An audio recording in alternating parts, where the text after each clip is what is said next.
এখানে হচ্ছে ঝিনুকের উপরে ভাতের সাথে কোনো মশলা টশলা দিয়ে প্রসেসিং করা হচ্ছে।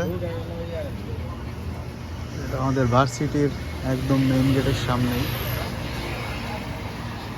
অনেকেই দেখি দাঁড়ায় দাঁড়ায় খায়, আমি কখনো খাইনি তো জানি না যে টেস্টটা আসলে কেমন। এখন হচ্ছে খাবো ঝিনুক। হবে ভাই, জীবনে তো খাই দেয়নি।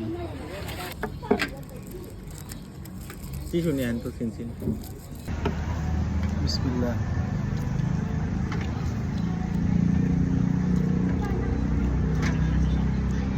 মজা।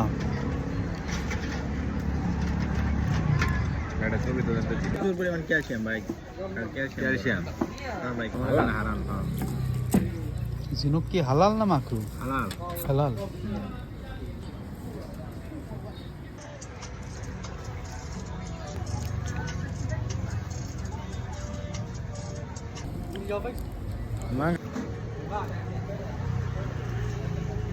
আরেকজনে টাকা দিব দেয় না।